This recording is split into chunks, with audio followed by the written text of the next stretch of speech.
Selamat pagi, siang, masih pagi, menjelang siang. Assalamualaikum warahmatullahi wabarakatuh. Bersama Budi Rajo di Padepokan Budi Rajo lagi. Nah, eh, kalau biasanya pagi-pagi nyeruput kopi ini karena udah telat nih. Tadi ada meeting segala macam, jadi nggak kejar ngerekam videonya. Ngopinya udah gitu. Sekarang kita seruput teh dulu.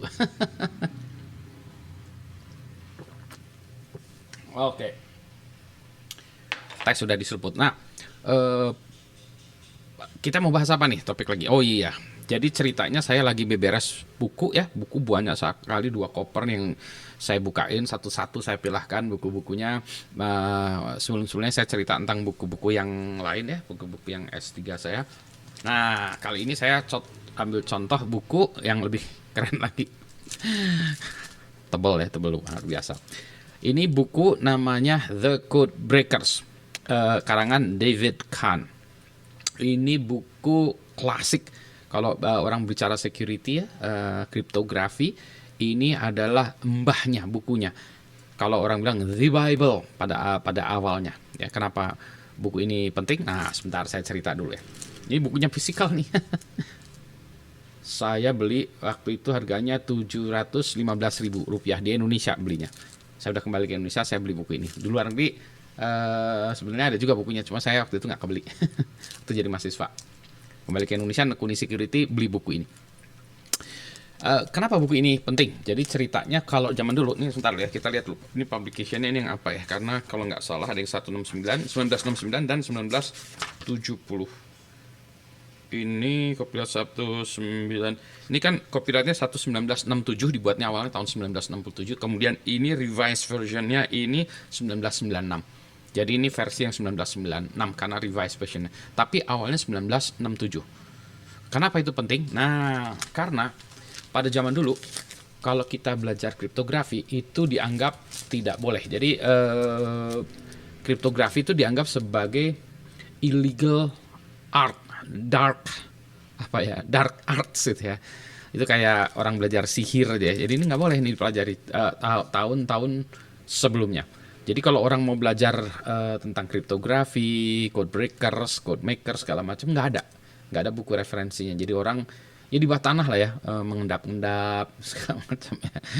Kayak yang itu yang apa film-film yang dibuka jaketnya keluarin ada biasanya jam-jam atau apa ya, ini buku-buku kriptografi. Sampai akhirnya David Kahn membuat buku ini tahun 1967. Saya pikir 169 ya, tapi ini ternyata saya lihat tadi 1967. Jadi ini dibuka, maka sejak saat itulah ilmu kriptografi itu resmi boleh dipelajari ya, dipelajari. Karena dulu kalau kita bicara security itu berdasarkan kerahasiaan. Kerahasiaan itu berdasarkan kerahasiaan algoritmanya, bukan algoritmanya apa rahasia gitu. Jadi algoritmanya rahasia. Nah sekarang pakemnya nggak gitu. Kehebatan dari sebuah algoritma itu bukan dari kerahasiaannya, emang algoritmanya hebat ya. The strength of the algorithm itu memang berdasarkan kepada kekuatan algoritmanya. Contoh RSA ya, itu algoritma yang sekarang masih dianggap cukup kuat ya, meskipun udah tahun RSA tuh tahun 70 juga ya kelihatannya. Tahun 70-an ya. Itu algoritma, jadi udah lebih dari udah lebih dari 30 tahun ya.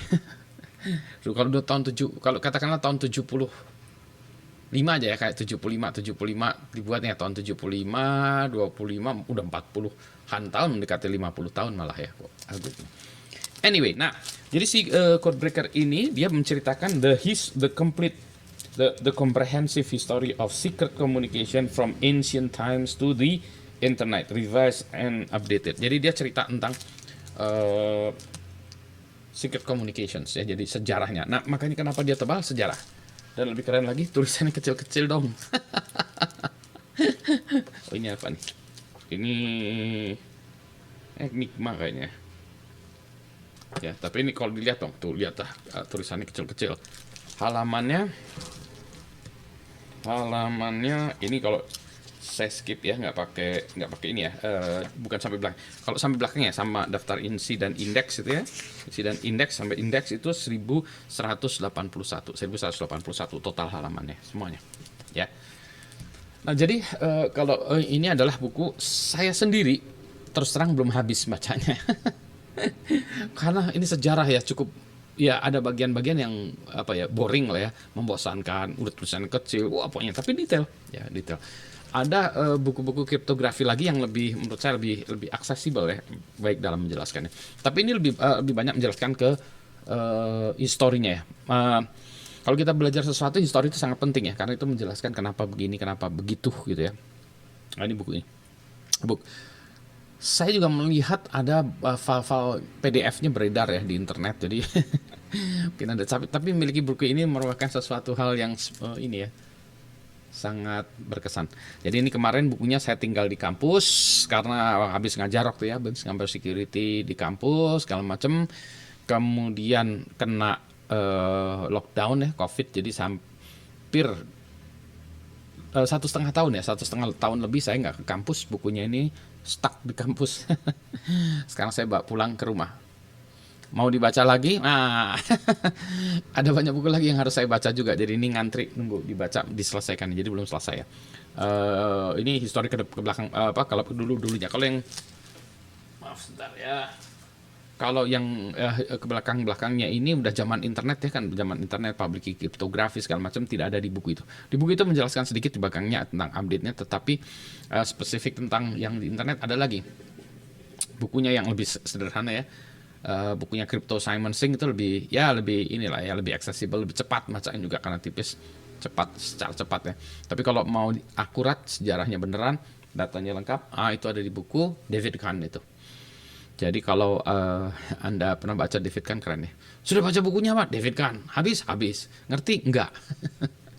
Tapi kan udah pernah baca. Begitu ya. Jadi inilah laporan singkat saya pagi ini. Blogging, vlogging, podcasting saya pagi ini. Ya, buku David Kahn. Besok-besoknya saya akan bahas lagi buku-buku yang lain yang masih numpuk situ ya. Baik.